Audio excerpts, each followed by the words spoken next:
Well, hello, everyone, and welcome to the Trademarks Made Easy podcast. I am really excited today to have my very first interviewee, Gary Huang, with 80/20 Sourcing. So let me tell you all just a little bit about Gary's background. Gary helps online sellers save time, frustrations, and luckily money when sourcing products from China through his webinars, coaching, and articles on his 80/20 Sourcing website.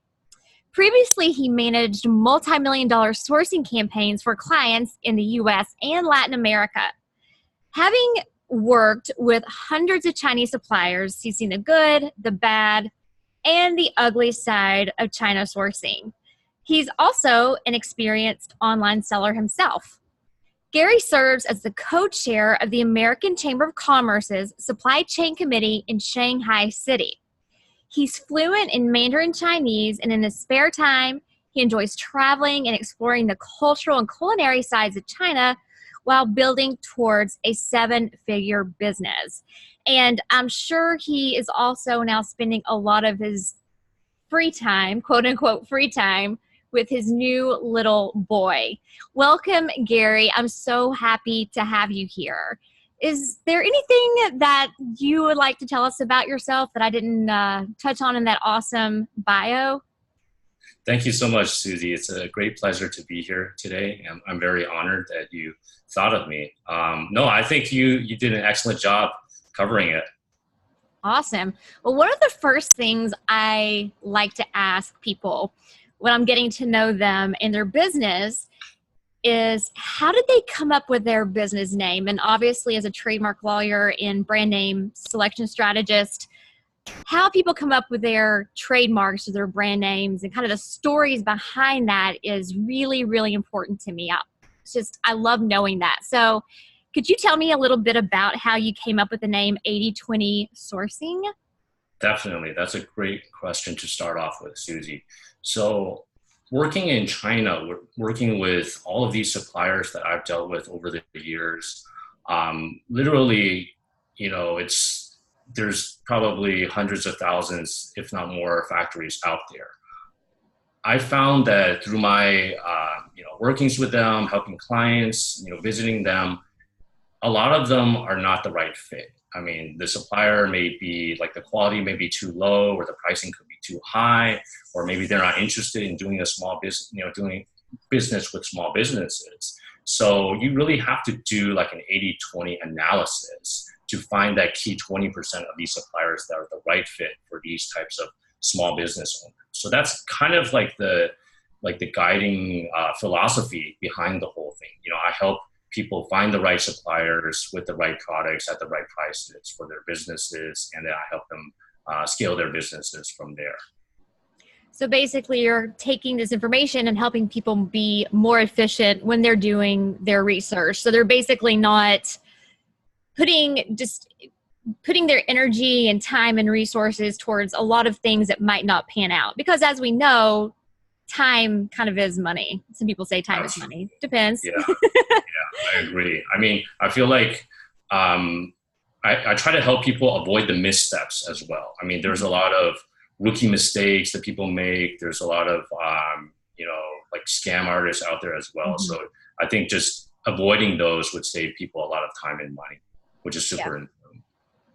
So you spend most of your time in Shanghai.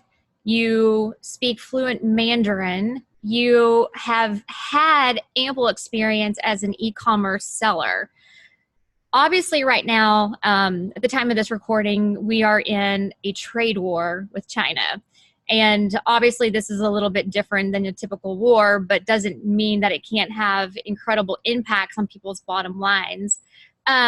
I would love for you to talk a little bit about where we are currently with the U.S.-China trade war and where you foresee that going over the next maybe 2 to 3 months. I feel kind of like we're at this impasse and that nothing is really happening and that there are these heavy tariffs, but there's no movement going on. I'm sure there's negotiations going on in the background, but obviously a lot of things that us mortals, as normal people, Yeah. just things that we're not privy to. So what are you Right. seeing right now? Right. That's a great question. So in my view, I've been based in Shanghai. I've been on the ground since 2008. So I've been working in China with Chinese suppliers for many years. But at the same time, I was born and raised in the U.S. in Los Angeles. I went to school there, spent 20 plus years there. So I think I have a unique perspective. Being able to view the issue from both sides, which I think is very important. And just as a side note, and you might find this interesting, Suzi, while serving as the co-chair of the American Chamber of Commerce in Shanghai for the Supply Chain Committee, I was invited on a trade delegation to Washington, D.C. to visit the White House, to sit down with U.S. Congress officials to kind of share some of the perspectives that U.S. businesses are facing, on the ground in China. So, this was last year about August, and the trade war has evolved. We're seeing these new issues come up. But in my view, first off, I feel like there's a saying, when two elephants fight, it's the rest of the jungle that gets hurt. It's the rest of the small animals, right. Maybe, like the antelopes, the anteaters, the deers, etc. Kind of like the small business owners that we all are. We're the ones that are feeling the pain. Okay. There's a lot of politics involved. I'm not a political pundit. I don't try to play one on TV, so I'm not going to delve too much into that. But in general, what I'm seeing right now, we are in an impasse. We're kind of, the two sides, they're kind of stuck between a rock and a hard place. There's already been,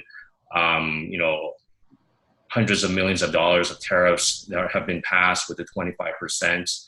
And right now, the key issue that I think a lot of sellers are concerned about is the remaining $300 billion that Trump is threatening to slap tariffs on. So basically, we're not sure what's going to happen because they are still in negotiations. There's talks of threats, but right now we're still not sure about the last 300 million.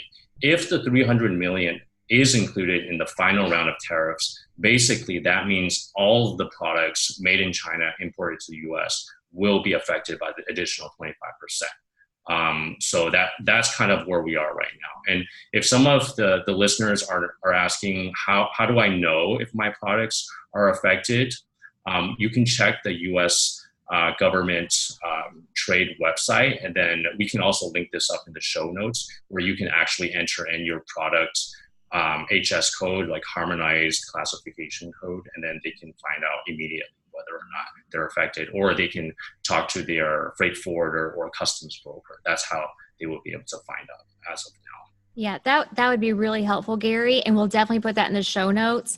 And I think that you had mentioned a checklist too that will be in the show notes, and within that checklist is and some information on China tariffs could be a link to the government website that you're talking about as well. So I'll make sure that people can get a copy of that because I think that that's really helpful. Right now, are any products safe? Are there any safe? Are there any that aren't subject to the tariffs that are good products to consider? As of now, there's still about $300 billion worth of products that have not been affected. That will not be affected, okay. Yeah, that have not been affected as of yet. So it's really hard for me to say what has and what has not because it depends on the classifications. Talking to a lot of these Amazon sellers, private label sellers, some of them that are selling products made of plastics have been affected. Some that have been selling paper products have been affected. But on the other hand, some of the textiles have not been affected yet. Some of the stainless steel products have not been affected yet. So you really have to check. I mean, as they say, it's, the devil's in the details. You really have to check to find out whether or not. And then again, with the remaining 300 billion, we're really not sure. It's kind of up in the air right now. Trump is threatening this using, and we don't know how the final negotiations will pan out. We're just going to be the little anteaters, aren't we? While the big elephants are having their fight. So you mentioned this before. the big players, observing what the big players are doing, the Costco's, the Walmarts, Nike. What are we seeing out of these big brands in terms of their manufacturing in China and how that is impacting them and what what are they doing? Yeah, that's a really smart question, Susie. And the reason is, a lot of the like Amazon sellers, like the one man or one woman shows running their business, they don't really have the sophisticated teams and the supply chains to operate, their whole sourcing department like the big players, like the Nikes, the Walmarts. So I always try to learn from what the big players are doing. Mm-hmm. Okay. So if I were to look at the past 5 years, we already saw the big players such as Nike, such as Walmart, Apple, starting to shift some production out of China since 2014. Okay, this is due to a various mix of reasons, including increasing costs in China. The labor costs have been increasing as much as 20% year on year.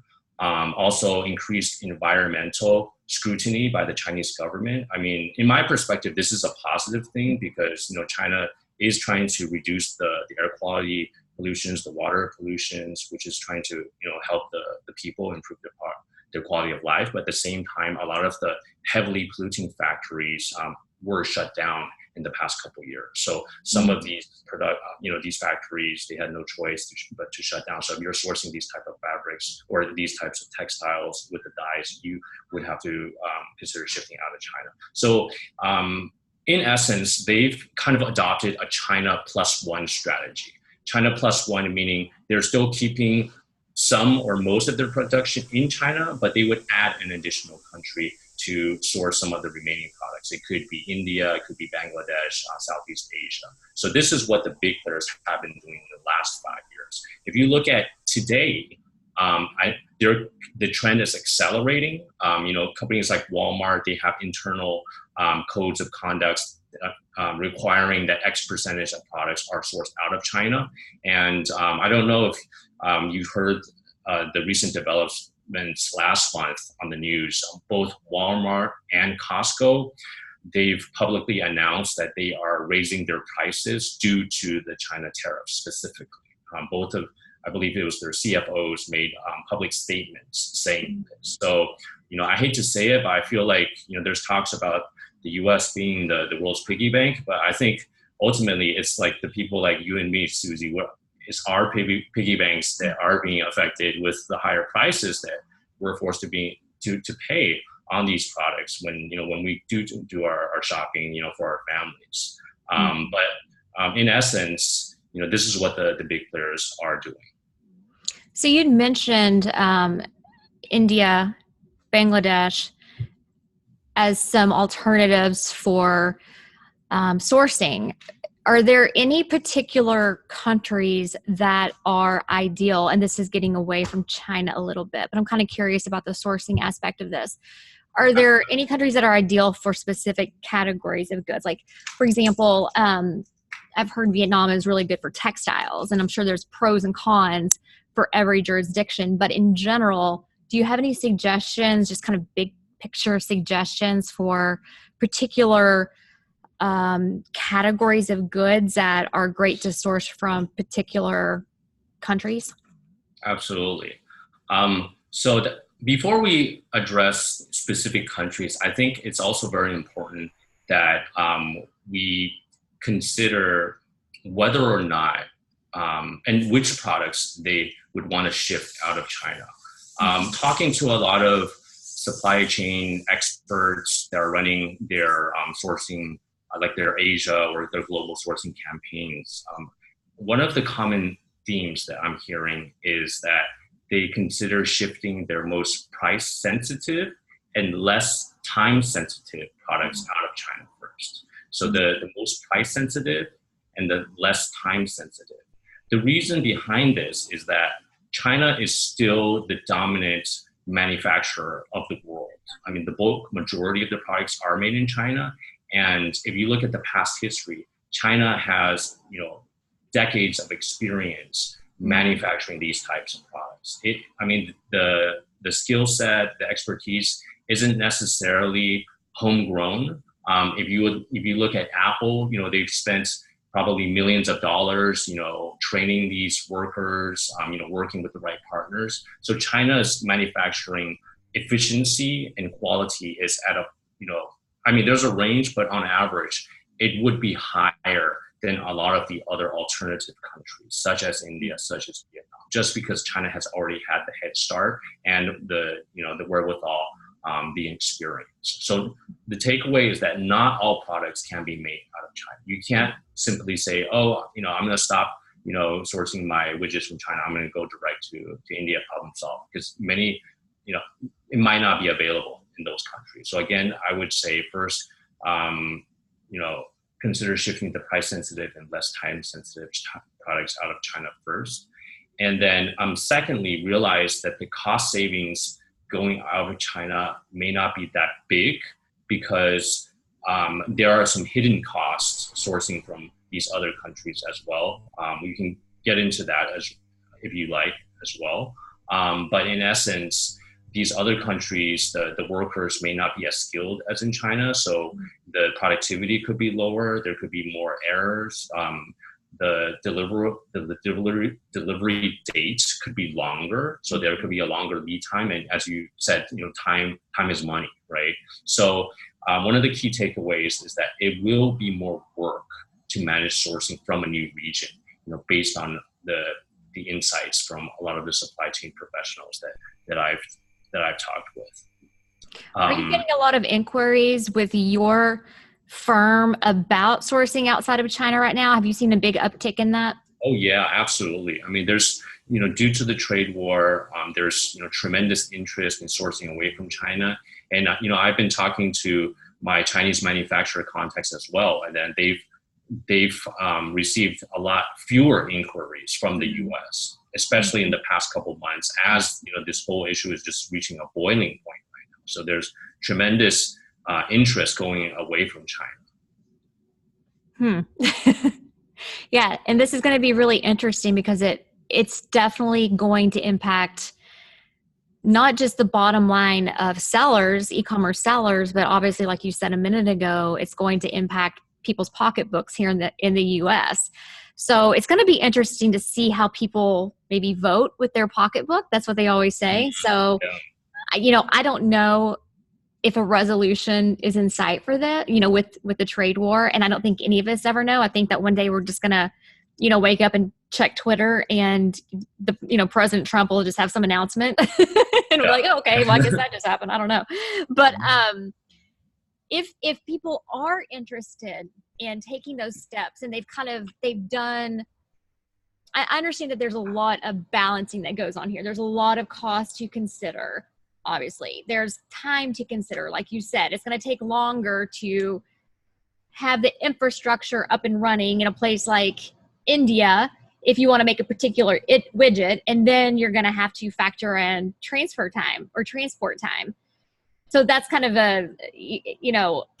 obviously people have to think about that when they're deciding whether or not they want to start looking at products outside of China. When they start going down that road, how do they find them? Like, how do they find, because I feel like with China, we're at that point where we a lot of sellers know the reputable manufacturers, the reputable resources within China. But places like India and Vietnam, just Southeast Asia, there's a few more unknowns. How are people dealing with that? How can people learn more about sourcing out of those areas? And how can they find reputable suppliers right now? Right. And I feel that when people think about sourcing a product, they automatically think Alibaba. That's probably the most popular website. And Alibaba has really great coverage in China, but their coverage is pretty weak in those other countries. You can't just simply expect to find the same product that you can find in China using Alibaba. So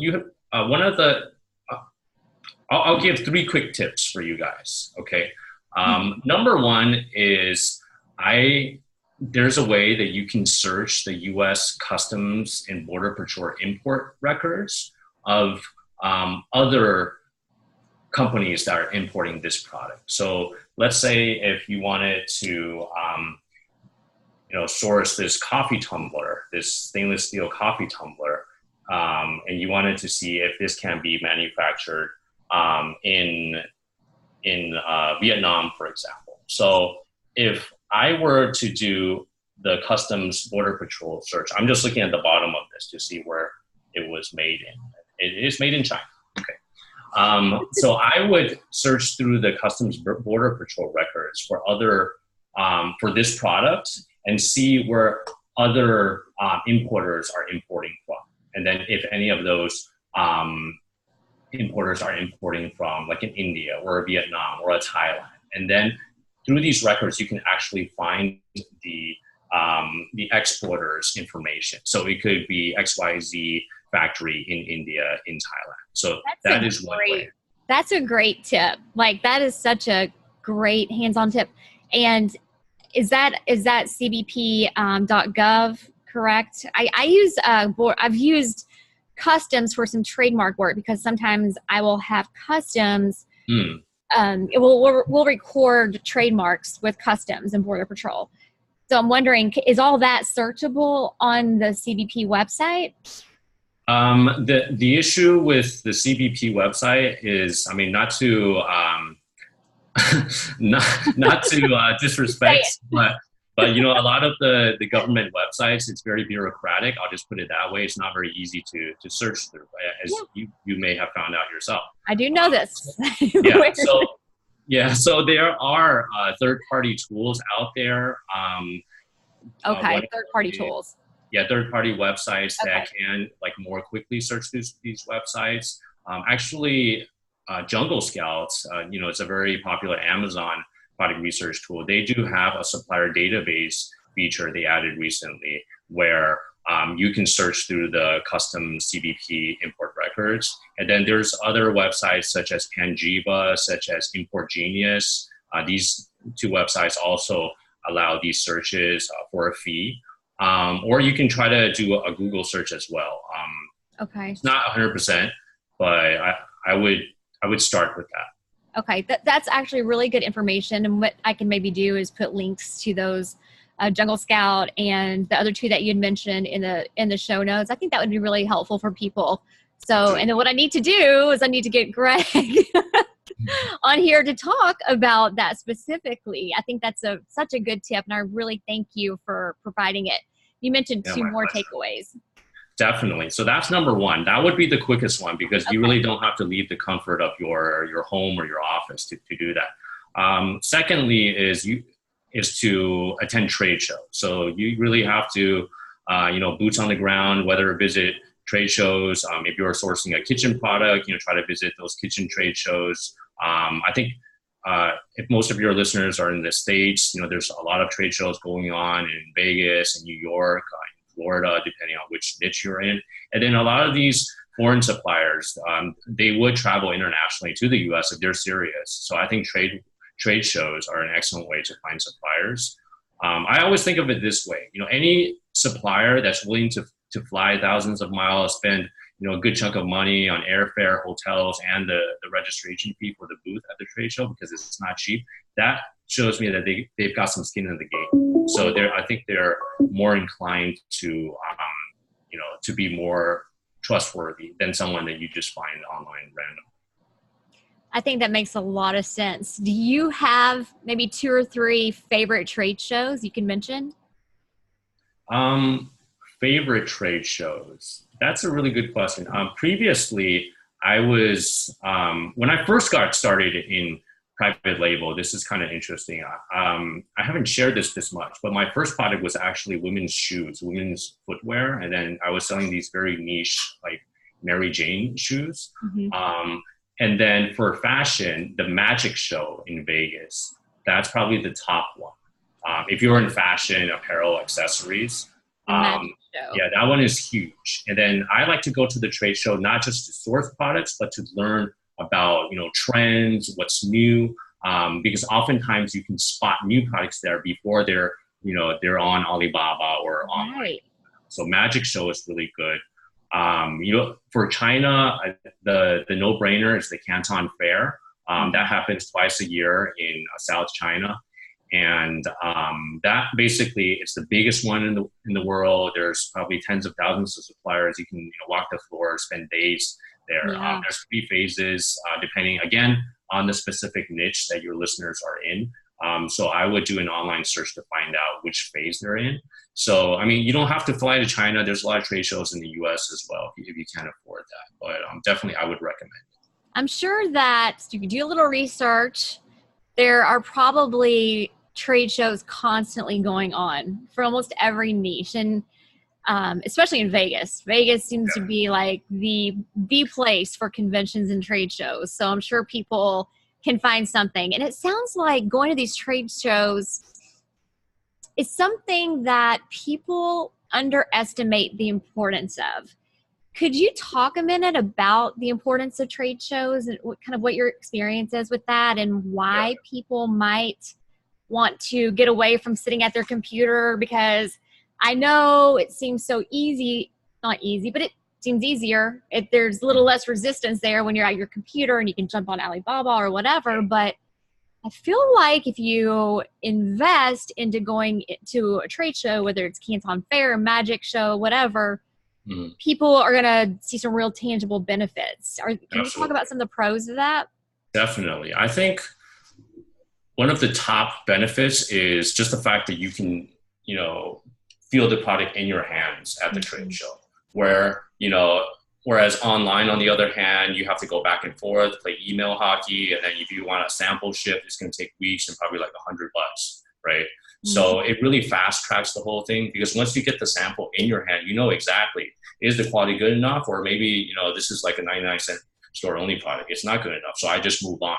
And then the second benefit is that you can quickly visit a lot of vendors, at the same time at the same place, right? So like when I go to a trade show in like one morning, I can probably see like a dozen suppliers. Whereas if I try to do the same thing online, it could probably take me weeks. Right? So it really saves time because everything is compacted into one place at the same time. Thirdly, you can learn very quickly. I've talked to 7-figure sellers where, they went to a trade show, being a total rookie in what, in this new product niche they were wanting to enter. And then they just talk to the vendors, they ask them questions, and with each conversation, they're adding to their knowledge bank. They're learning about the nuances of the product. What are the common problems? Oh, I like this lid from supplier A. And then when I talk to supplier B, I can ask them, can you do that? Right. So you can actually, learn of improvements as well. So I think that those are some of the main benefits. Some of the soft skill benefits, the more indirect benefits going to trade shows are just being able to, look somebody in the eye, to look, to meet them in person, because that's very valuable in building these relationships. Regardless if you're working with a Chinese supplier, an American supplier, an Indian supplier, I mean, this is universal, the human relationship, the human connection. So I feel like that's something that's very difficult to build if you're just doing pure email or, online communications. I think that these are some of the top benefits going to trade shows. So I feel like it really, fast tracks the process.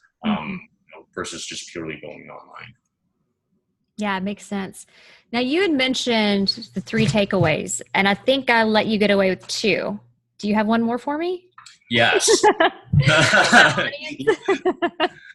The third takeaway actually is to find a local partner, a local partner based in that country. The reason is because anytime you're trying to work in a new culture, in a new country, a new environment, there's a lot of things that we're not culturally fluent with, and then also the new partner may be able to access networks that you are not able to access. So I had an interesting interview with a 7-figure seller, Jordan Lindbergh, and he was sourcing his product from India actually, and then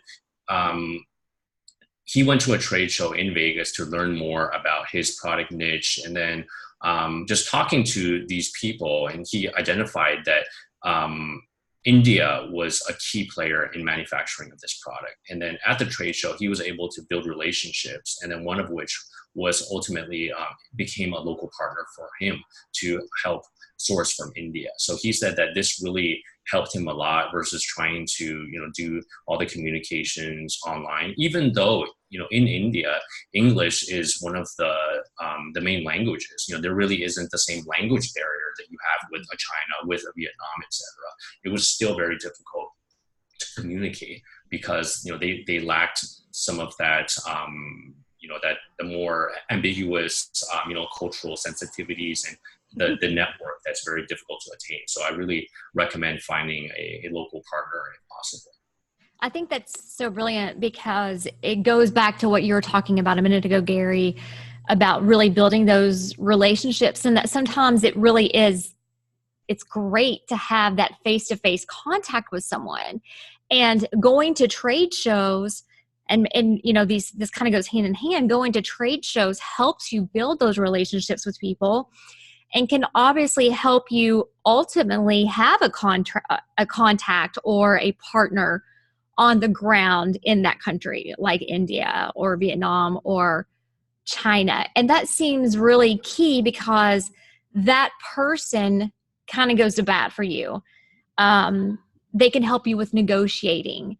I'm sure negotiating these deals can be very complex because you are dealing not only with just money, but you're dealing with language and small differences in cultural nuances. And that's kind of been my experience when I've been trying to negotiate something with, with the Chinese council. It's just a little bit different. And having someone I have an attorney that helps me a lot in China, and just having him has been a world of difference for anything that I want to get done there. So having that partner on the ground is vital. I think that's such a key takeaway from all of this, is having someone on the ground in that jurisdiction that can help navigate. And I think another thing that people need to think about is getting up and going, because I know that a lot of people are looking for these online businesses where they can stay at home and work from their computer.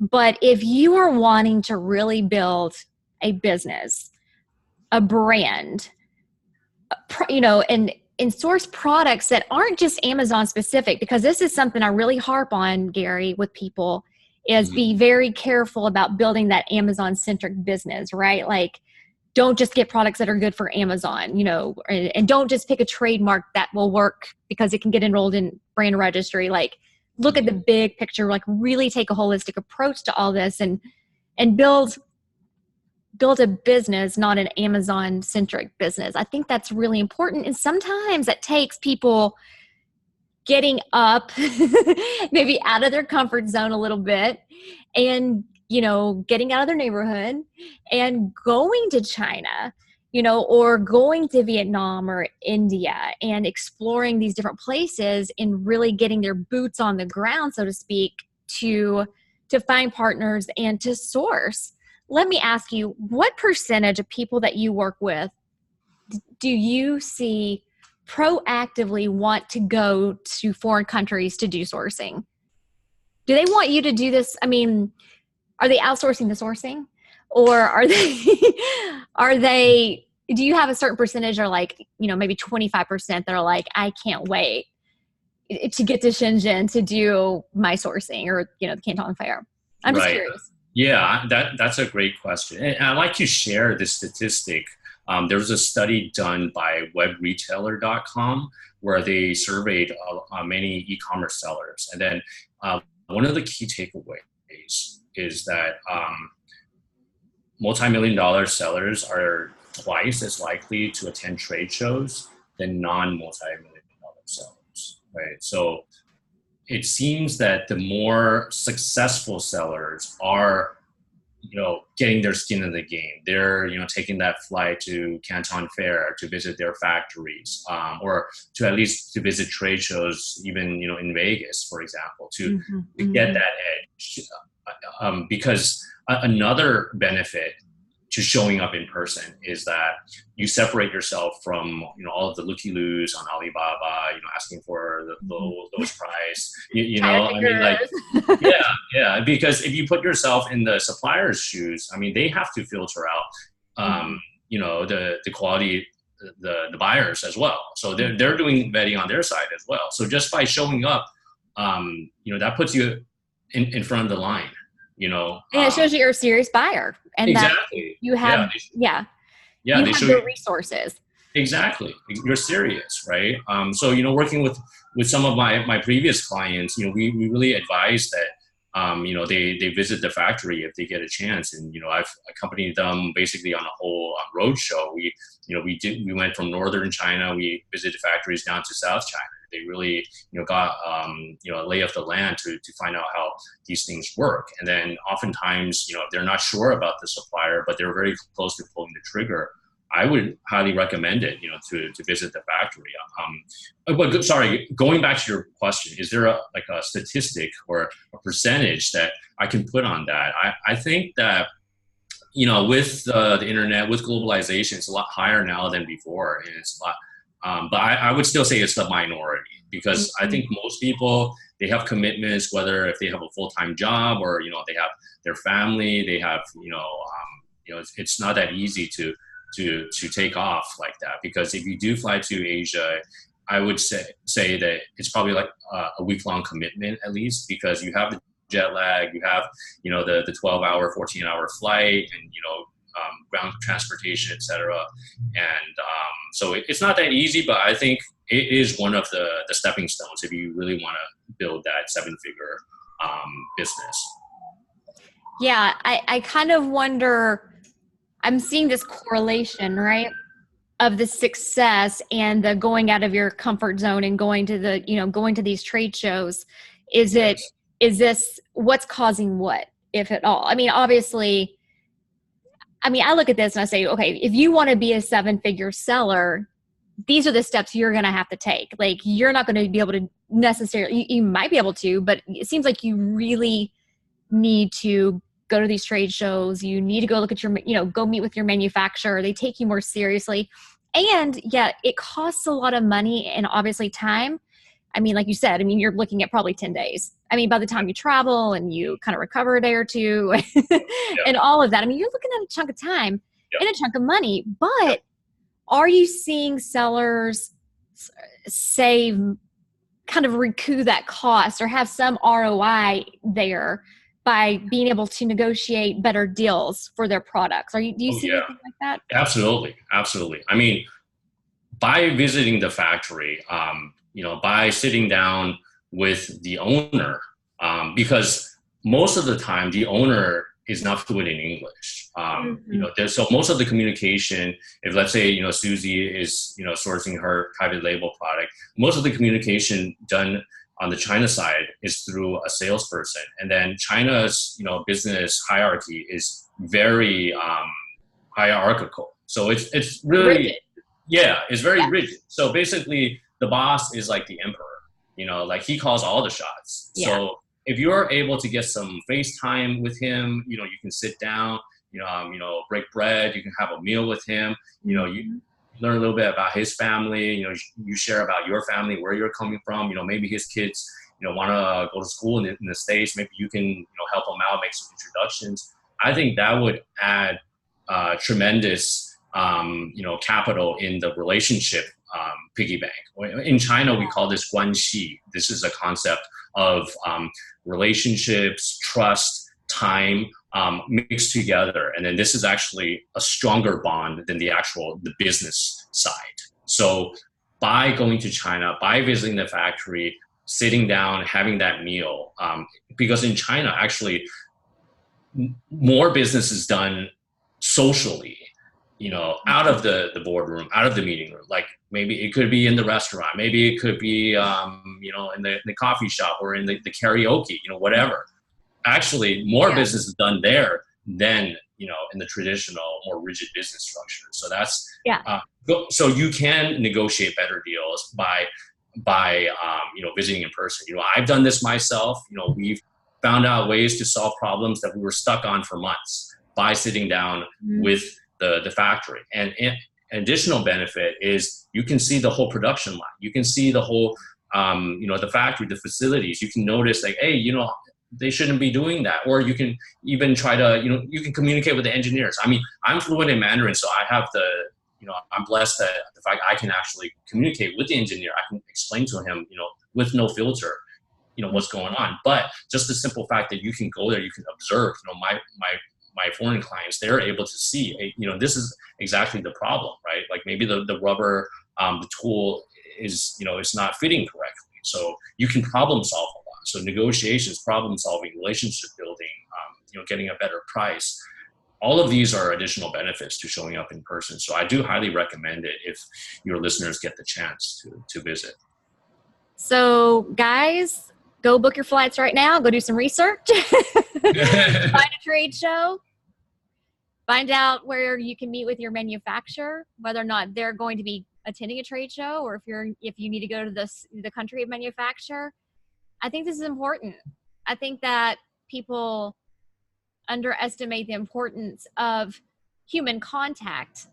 And, we're all like kind of stuck on our computers, and we're stuck on our smartphones all day, and we're not going out and making these personal connections with people. The technology is great because it facilitates it, and we should take advantage of it. We should use the technology to shop online for the cheapest flights, but we should still go and make this face-to-face contact. It seems like it's absolutely invaluable. And of course, from my conversations with people in this industry, I've heard people say, oh, it's so important to go. But I mean, I feel like you've really driven that home, and I think that's important. And you use a Chinese term that kind of encompasses this relationship building. And I'd love for you to say that again, and if there is an English equivalent to that word. Right. So that word is... There might not be. Yeah, the word is 关系. And I think there's no direct translation, but the closest translation would be connections or relationships, because in China, there are 1.3 billion people. So there are so many people out there. There's, really isn't a great, how can I put this? History of trust, because there's a lot of people that are scamming people. So let's say, for example, I did a graduate studies program in China, in Nanjing. So my classmates, half of them were Chinese, half of them were from the West. My Chinese classmates back then, that I met back then, we have like a really tight bond. So it's almost like a college, maybe like a fraternity or sorority, have like a really tight-knit relationships. So even now, 20 years later, I can really, call upon them to help out in case, I need help with something. And then if on the other hand, I get burned by someone, everybody in that network would know. So they would be ostracized. They would be pushed out. So there's actually that, it's kind of like, how can I put it? It's like a relationship even intensified even more. And then this guanxi, it's built over time. It's built over trust. It's built over, business done together. So it's like, something that you continuously invest in, guanxi. I hope that was clear. It is. And let me ask you this. This kind of ties things together, I feel like, and maybe brings us back to the U.S.-China trade war. You talked about the elephants, right? And we're not elephants. We're just the little anteaters hanging out, doing our thing, trying to enjoy life and our families and contribute the best way we can. So, but we have these elephants. They exist, and they always have, and they always will. How are you seeing the relationship of people on the ground, people like us, who are based in China and who are based in the U.S.? Are you seeing any better connection, or do you see any maybe lack of trust now that there's this trade war going on, or no difference at all? And because if you said no difference at all, I wouldn't be surprised. We're just anteaters, right? We're just... Yeah. So on the personal level, I am seeing I can break it down two ways. Okay. First, the American Chamber, of Commerce in Shanghai, they're all U.S. companies, but they're all based in Shanghai. And, when we did go to the door knock to DC and we sat down with these, the Congress people, the White House officials, et cetera, they kind of viewed us as like, how can I put it? Like, they weren't happy to see us. They're kind of like, these guys are, some people would say they're traitors, right? They're on the other side. They're like, fostering business over there, right? Yeah. I'll just put it that way. And then on the other hand, in China recently, in CCTV, the state media, the news, there's a lot of like fanning the fire that, China's not going to back down. So there is more nationalism, in China as well. I don't want to get too much into the politics behind it, but basically, I feel like both leaders kind of have backed themselves kind of into a corner, and then there's not a lot of wiggle room. So going back to the personal level, from the top down, there's a lot of media, kind of like the influence, the propaganda, etc. So it is kind of on both sides. Yeah, on both sides. Right? Yeah. Kind of, fanning the flame. Yeah. But I think ultimately, on the personal level, people will still, do their business, build their relationships the same way. But you kind of have to kind of overstep this obstacle that we have, like kind of this wedge in between the two sides. Because the business, if you look at it at the end of the day, I mean, if we just do the simple math, it's really, there's so much business going on. It benefits both sides. So we really can't afford not to make it work out. I mean, that, in my opinion, that's what I think. And I think on the personal level, if someone does visit, the other country, they do see things from the other side. I think that does help with the business relationship at least. Yeah. So where are we going to be a year from now? That's the $1 million. Can you break out your crystal ball? That's the $1 million question. I mean, if we all could predict the future. Yeah. A year from now, that would still be before the elections. That's a good point. Yeah, if my math is correct. So it's hard to say. I think it also depends on the economy, right? Because if the economy in the U.S. stays strong, and if the U.S. consumers can afford to pay these higher prices, then the U.S. can still afford to keep the battle going. And China, it's really hard to say. I hope things work out one way or another. But regardless, if 25% is added, it's going to be higher prices. Mm-hmm. Yeah, that's a chunk. That's definitely a chunk. So it's going to be interesting to see what happens. And I kind of feel like if the economy is still on track the way I feel like it has been, I don't know. I don't know how that will impact the election. I kind of feel like it just might be the status quo. So we'll see. We'll see if the U.S. Consumer is willing to eat that, right? Like eat those ants while the elephants go and do their fighting. So it's going to be interesting to see. But I don't know about you these days. I kind of try to minimize my media intake. I'm the same way. I feel like it's better for me mentally. Yeah. Because it can just get so it's intense. That way. I try to focus on things that I have control over versus worry about the things that I don't have no control over. And that's the thing, right? Yeah. Like we don't have control over that, and we're just kind of just doing our best. Yeah. Well, Darren, let me ask you before we get off of here.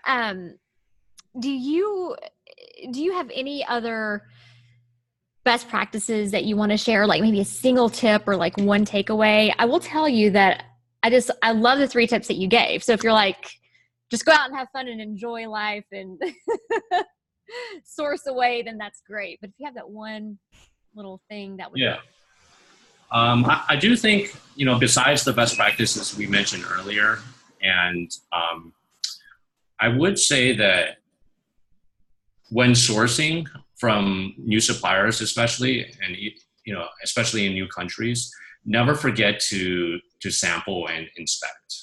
Okay, never overlook that. So especially working in a new country, make sure you get your samples, make sure you do your quality control, your due diligence.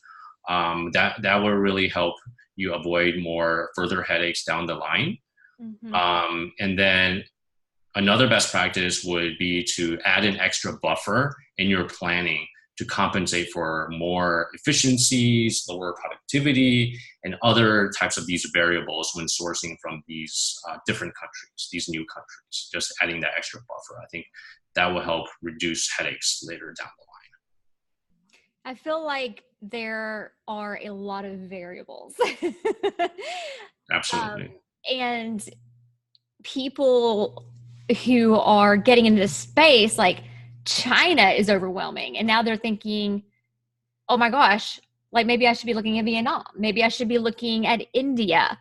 Now we talked briefly about a cheat sheet that you might have that might help people. Yes. Can you talk a little bit about that, Gary, and where they can find this cheat sheet? Absolutely. I like a good cheat sheet.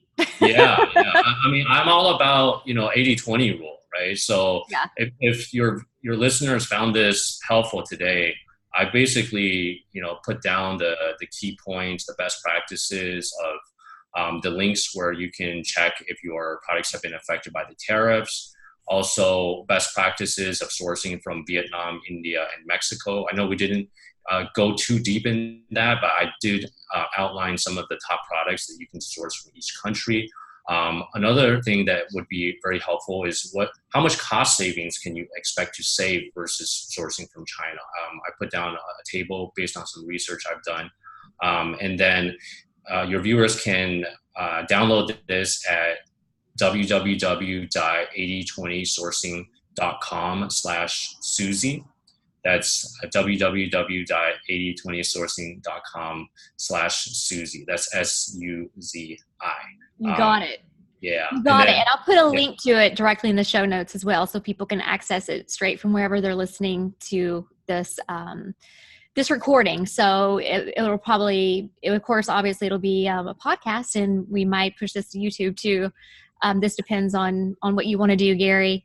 But this has been so you're just a wealth of information in this space. And I really appreciate you coming on and talking about this, because I feel like this is one of those areas that it's not super fun to talk about, but it's so important that people are aware of the U.S.-China trade war and how it could impact their bottom line, and how they need to have this into consideration when they're doing their sourcing.